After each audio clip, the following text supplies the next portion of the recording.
Shalom à tous, on continue le Yalkut Yosef Online. Alors aujourd'hui on va faire un siman qui est très intéressant, un chapitre très intéressant, siman Ain Vav. Je vous lis le titre, Vaya Machanecha Kadosh, que ton camp soit saint. On va parler de tout ce qui est lié à la nudité durant les brachot. La zir metzua bet également de ne pas faire des bénédictions face à des mauvaises odeurs, face à des choses qui sont impures. On y va. Aleph. Neymar Batora, il écrit dans la Torah, Va machanecha kadosh, ton camp doit être saint. Alors on va voir ce que ça veut dire. L'efficace, c'est pourquoi. Asula bedivre Torah bebet akise, on a déjà parlé de cet interdit. On n'a pas le droit, vous vous souvenez, dans un salle de bain, on avait expliqué que vous avez le droit de prendre un bain moussant, d'écouter un cours de Torah. On a dit parce que la nudité est couverte, à condition qu'il n'y ait pas de toilette dans la salle de bain.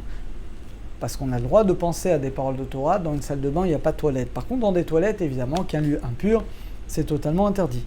Bekol sheken d'asur lo marsham d'ivrei chez Begdusha, à plus forte raison qu'on ne peut pas parler des choses de Torah, de sainteté, aux toilettes. A philo belashon laz, même dans une langue profane, comme le français. Velachen, c'est pourquoi. Biod bebet akise, quand on est aux toilettes, tov shera basakav, il est bien de penser à son business. Ou bechesh bonotav, à ses comptes, là c'est bien de penser à l'argent, les impôts, combien tu payes, combien tu reçois, là c'est bien. Chez Lo Yavo l'idéiro pour ne pas arriver à penser aux paroles de Torah. Bechen Yachol Layen Sham Bitone Dati. On pourrait regarder un journal. Alors attention, parce que dans beaucoup de journaux, il y a des livrets Torah, mais si c'est un journal totalement chol, il n'y a pas du tout de paroles de Torah. On peut également le regarder. Il y en a qui regardent des bandes dessinées, ce que vous voulez. En beau livrets Torah, s'il n'y a pas de paroles de Torah, on a le droit. Par contre, Oube Shabbat, Shash Mitzvah, c'est l'Ora Basakav. Shabbat, par contre, c'est plus embêtant. Parce que Shabbat, on ne peut pas penser à l'argent. Ireb et Dvarim Niflaim. Et bien, t'as qu'à réfléchir à des choses exceptionnelles. L'astronomie, l'astrologie, les planètes, choses comme ça. Chere Shama Kadome, ou des choses que tu as entendues qui ne sont pas liées à l'argent, parce que Shabbat, on ne peut pas penser à de l'argent. Bet. Meikaradin, d'après la stricte halacha. Mutalachni Siton, les bêtes akissé. On peut rentrer un journal. On ne parle pas des journaux qui ne sont pas religieux, parce que ceux-là, on ne peut même pas les toucher, même pas en semaine, parce qu'ils sont remplis d'immoralité, de la shonara, de choses. On parle des journaux religieux, on va dire, à Modia, je sais pas ce que vous voulez. Ou Bilvat, chez le Sham d'Ivre Torah, à condition qu'il n'y ait pas de paroles de Torah. Le problème dans Modia, ce n'est pas un bon exemple, parce qu'il y a des paroles de Torah, sauf si vous les avez enlevées. Velechatrila, en lachnis, les bêtes akissé, kachayesh bekis bigdo sefer kadosh katan. Attention! On ne peut pas rentrer aux toilettes lorsqu'on a dans la poche bigdo de son vêtement Sefer Kadosh, un petit livre saint, un livre de Teilim, Velachen. C'est pourquoi Kodem Shikanes et Bet Akise, avant de rentrer aux toilettes, Yaniach ta Sefer, tu laisses le petit Sefer que tu as, Michutz les Bet Akise à l'extérieur des toilettes, Vikanes les Sham et tu rentres là-bas. Oulam cependant, Imunimsa Bemakom Shel Goim, mais si tu te trouves dans un endroit de Goim, dans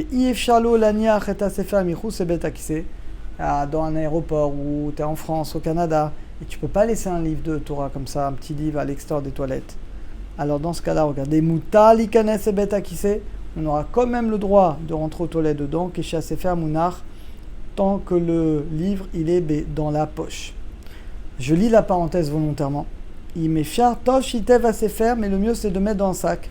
En fait, il faut 2 couches.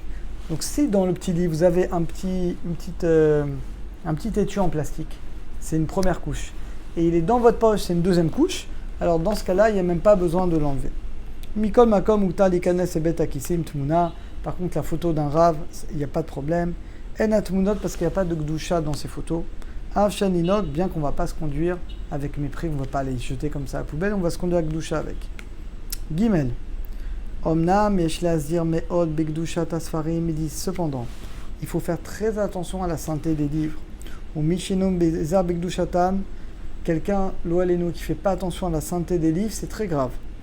Kegon noten gref shelrei, par exemple, il laisse une couche remplie de choses qui sentent pas très bon.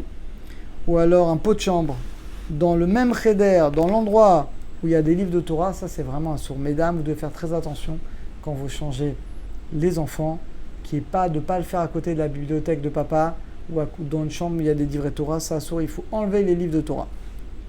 Les Torah et la limité verra et la mauvaise odeur magia, elle arrive à l'endroit où il y a des livres de Torah, ça sourd. Alav Nehemar, Alors c'est écrit que celui qui est Mechalel, qui profane les livres saints, Goufo nase mechula briot, son corps sera profané par les créatures. Alav Nehemar kidvar Hashem baza, car il a méprisé la parole d'Hachem. Dalet. Osek batora, celui qui étudie la Torah. Venimsa bemsa birur halacha. Et il est en train d'éclaircir des points halacha. Afa piken mutar likanes lebet akise. Malgré ça, il a le droit de rentrer aux toilettes. Mitoch halacha shena psuka. Même une halacha qui n'est pas psuka. C'est-à-dire que une halacha qui n'est pas psuka, c'est une halacha qui a besoin d'approfondissement. Donc il faut faire attention pour ne pas qu'il risque d'y penser quand il va être aux toilettes. Attention, il ne faut pas lire des livres de grammaire qui ont été écrits par des grands abanim. Belashon HaKodesh, aux toilettes, c'est pas kavod. Parce que c'est écrit par des rabbanim, donc c'est rempli de psukim, de preuves du Tanakh, évidemment que c'est sourd. La volidarer, et tu vas penser à ces paroles de Torah. Belashon Talmud, évidemment pareil, on ne peut pas lire des chants, des choses qui sont saintes. Chez Beveda Yavolarer, parce que c'est sûr que tu vas penser après aux paroles de Torah qui sont sous-tendues par ce chant ou par ce poème. Vav. Meikar Adin, Muta Lara Betorke Tzedaka. Alors, Meikar Adin, bonne nouvelle, on peut penser à la Tzedaka. Combien vous avez donné de Tzedaka? Ça, vous avez le droit. C'est vrai que c'est une mitzvah, mais c'est pas comme les paroles de Torah. Combien t'as donné? T'as le droit. Aflatat tzedaka, même de penser à donner la tzedaka, t'as le droit. Shabbat, pareil. Combien de poissons tu vas acheter Shabbat? Tu vas acheter le poisson, le meilleur thon. Tu vas acheter les meilleures choses pour Shabbat. Betzorke Souda, dans ce cas-là, pour la souka, le lulav, tu as le droit. Zain. Asur likro krat shema. Tu n'as pas le droit de lire le Krat Shema et de faire les brachot ou d'étudier la Torah, Keneget Soat Adam, face à des excréments. Alors là où on se retrouve, c'est surtout les bébés. Voilà, les couches, les choses comme ça, les pots de chambre. Des fois même dehors, tu vas dans la rue et tu vois des fois des excréments d'animaux. Donc évidemment qu'on n'a pas le droit. Soit on sent, soit on voit, on ne peut pas parler ou penser Torah. Mishum Shenema, parce que c'est écrit Va Machanecha Kadosh. Ton camp doit être saint. Afilu Iro Bedivre Torah Asur.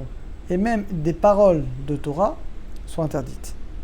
Imavar vekarasham kratchema, si quelqu'un, il n'a pas fait attention, il a fait les brachot, il a lu le schéma, le yatsa, il n'est pas quitte, il doit en faire. Bechayav larzor likro, il doit relire le kratchema une fois que la mauvaise odeur, par exemple, elle sera passée, ou qu'il sera dans un autre endroit. Aitat soatada macharav, s'il y a un excrément qui est derrière lui, tzalachi qu'il faut s'éloigner de arba amod, des fois quand on prie dehors, voilà avec le virus, des fois on prie dehors, dans les jardins, c'est un problème parce qu'il y a plein d'excréments de chiens, d'animaux, et dans ce cas-là, on n'a pas le droit. Il faut aller à un endroit où on est à 2 mètres où il n'y a vraiment rien. Afilou lara betorke tzedaka, même de penser à des paroles de tzedaka. Imeshlo choli sheno meriach, tzerch lachi, qu'il faut s'éloigner de 4 amot, c'est-à-dire de 2 mètres. Chet. Yesh omrim, il y en a qui disent Asur lasot mitzvah belo bracha. Il y en a qui disent qu'on ne peut pas faire une mitzvah même sans bracha. Dans des endroits qui sentent mauvais. Kegon litol lulav, par exemple de prendre le lulav, quoi, chauffard, de sonner le chauffard, de faire kavod à ses parents. Mais il y en a qui disent en cas de force majeure, celui qui est en prison par exemple, il y a des mauvaises odeurs. Mouta, il y en a qui disent quand il n'y a pas le choix, il pourrait faire la mitzvah sans bracha. Par exemple, dans une prison, l'Oalenu, alors quoi que les prisons d'aujourd'hui c'est peut-être différent, je ne sais pas. Voilà, on pourrait faire écouter le chauffard. Sans bracha, mettre les tefilines sans bracha, si vraiment il y a des mauvaises odeurs. Mais dans les prisons d'aujourd'hui, il est possible qu'ils aient des toilettes vraiment privées. Dans ce cas-là, il n'y aura pas de problème.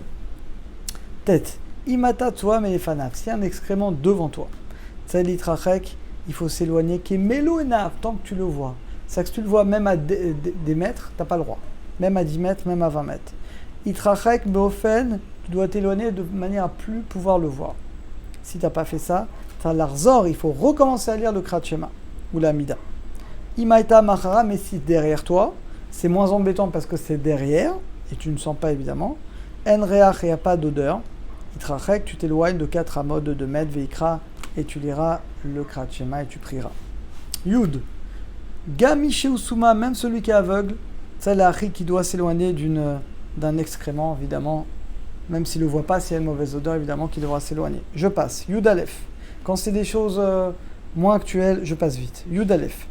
Asur likro krat shema keneged lul shatar negolim. Bon, légalement, je passe. Je ne crois pas que vous avez des coqs chez vous et des poulaillers, donc je passe. Yud Bet.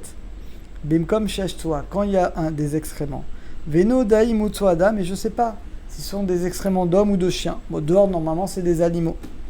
Alors, on tolim bematsui. On fait dépendre ça de ce qui est commun. Imetsuim, si c'est des chiens en général, bah, on dira que c'est des chiens tolim et klavim. Et donc, muta likrokrat shemal var kenegda. Et donc, dans ce cas-là, si on se trouve pas juste devant, un petit peu éloigné, on aurait le droit même de lire le krat shema en se détournant. Meraglaim et de l'urine qui est dans un keli. Et je ne sais pas d'où ça vient, on s'éloignera également. Yud Gimel. Je pas que vous n'êtes pas en train de manger. Hein.